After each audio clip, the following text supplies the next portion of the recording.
जिले में भालुओं को गांव में घुसने से रोकने और भालुओं को सुरक्षित करने के लिए बनाया गया जामवंत परियोजना 11 साल बाद भी धरातल में नहीं उतर पाया है।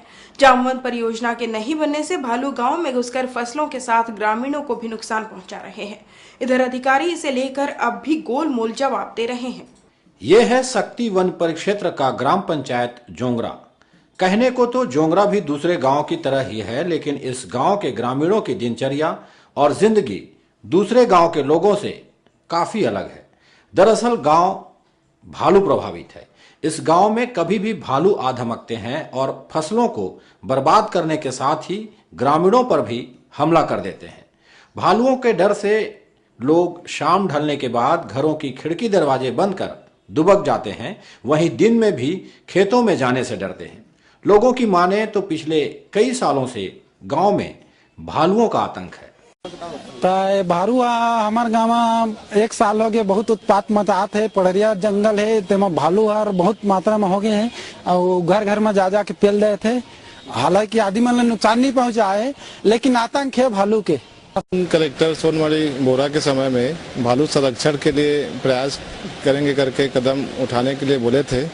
अभी तक गांव में कोई प्रकार का कोई व्यवस्था भालू संरक्षण के लिए नहीं किया गया है और यहाँ आसपास शक्ति क्षेत्र में बहुत सारे गांव हैं जिसमें भालू का आतंक आए दिन मचा रहता है, जिससे किसानों का फसल, घर कई प्रकार से उनको नुकसान होता है। बहुत आतंक फैल गए है भालू है। हमारे गांव में 1 साल से परेशान है, पूरा खेत जाए बढ़ रहा थे आदमी मन, उतनी आतंक हो गए और फसल भी पूरा नुकसान पहुँचाते है। ग्रामीण इलाकों में लगातार भालुओं के घुसने से लोग दहशत में हैं और जामवंत परियोजना का लाभ नहीं मिलने पर अधिकारियों को जिम्मेदार बता रहे हैं।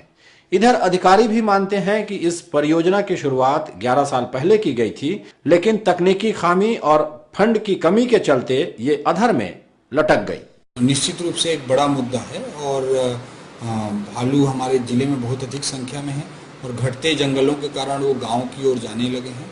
तो जिस तरह से मगरमच्छ परियोजना इस जिले में सामने आई, उसी तरह से जामवंत परियोजना अगर सामने आती है तो निश्चित रूप से भालुओं से मानव जीवन के साथ जो क्लैश हो रहा है उसको रोका जा सकता है और उनके एक अच्छे इकोलॉजी को, एक अच्छे एक पारिस्थितिकीय तंत्र के रूप में भालुओं को स्थान देते हुए विकास किया जा सकता है। इस संबंध में पहले भी प्रोजेक्ट भेजे गए हैं। नए डीएफओ साहब को पुनः इस संबंध में कार्रवाई करने के भी निर्देश दिए गए हैं और जैसे ही कैंपा या किसी भी मत्स्य शासन स्वीकृति मिलती है तो इसमें आगे बढ़ा जाएगा।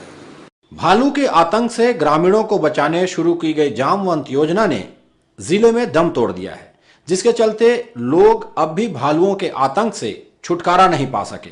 ऐसे में यह देखने वाली बात होगी कि सरकार इन्हें भय मुक्त रखने क्या कदम उठाती है। जांजगीर से प्रकाश शर्मा के साथ bureau report, city news, Bilaspur.